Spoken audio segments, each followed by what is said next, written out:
Archimedes principal. हम जो है आर्किमिडीज प्रिंसिपल पढ़ने से पहले एक चीज देखेंगे, समझेंगे। चलिए देखते हैं। ये सपोज करते हैं हमारे पास ये बाल्टी है, ठीक है। ये जो है इसमें पानी जो ऊपर तक भरा है, लेट कर लेते हैं। ये जो बाल्टी पूरी यहाँ तक भरी है,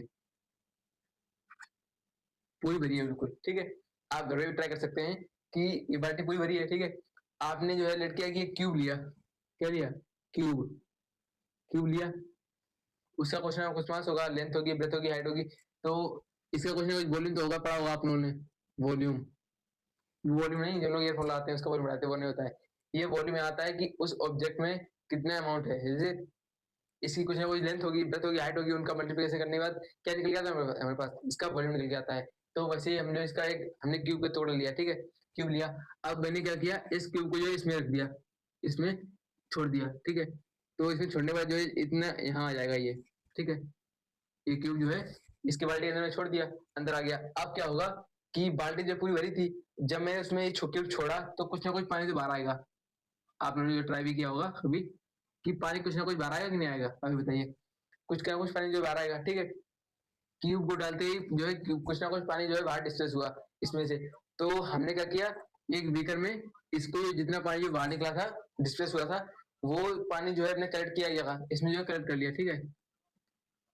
कलेक्ट करने के बाद हमने बाद में ये पता चला हम लोगों को कि क्या हुआ कि हमें पता चला बाद में कि इसका जो वॉल्यूम था, किसका, किसका, ये जो वॉल्यूम था इसका, इस ऑब्जेक्ट का, जो इस क्यूब था, क्यूब का, इस ऑब्जेक्ट का जितना वॉल्यूम था उतना ही इस वाटर का वॉल्यूम था। जितना मास या फिर जितना ऑब्जेक्ट का मास था और वॉल्यूम जितना उसके अंदर गया बाल्टी में, उतना ही वाटर जो है बाहर डिस्ट्रेस हुआ।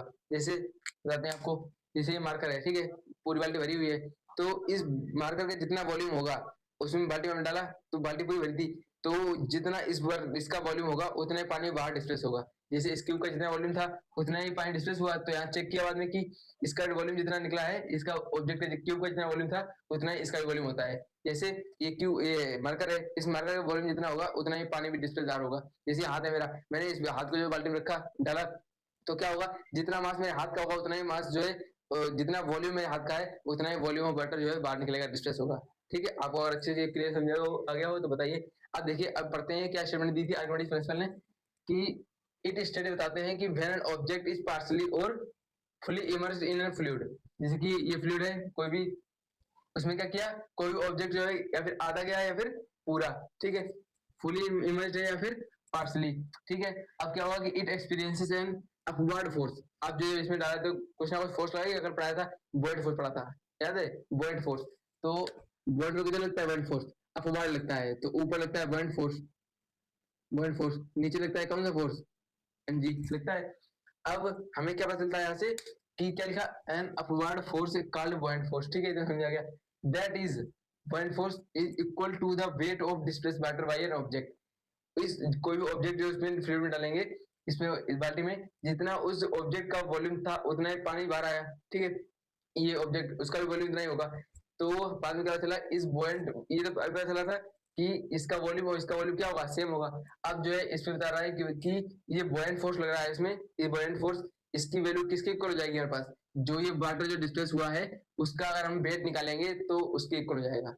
अगर कोई आपसे पूछे कि बुओयंट फोर्स की वैल्यू क्या होगी, आप बताएंगे जितना वाटर जो डिस्प्लेस हुआ है उसका अगर वेट निकाल दें तो वो बुओयंट फोर्स के इक्वल हो जाएगा। जैसे क्या लिखेंगे, मैं बुओयंट फोर्स पूछे तो कितना होगा, weight of, weight of displaced water,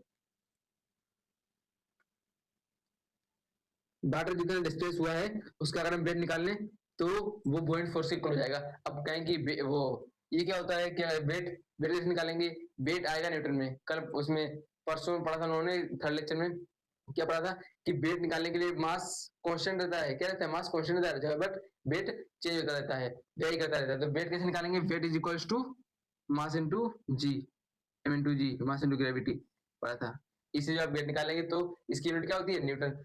ऐसे जो है हम लोग ये आर्किमिडीज प्रिंसिपल जो है अच्छे से समझ में अगर आपको आ गया हो तो आप अभी कमेंट बताइए कि आपको ये समझ में आया या नहीं।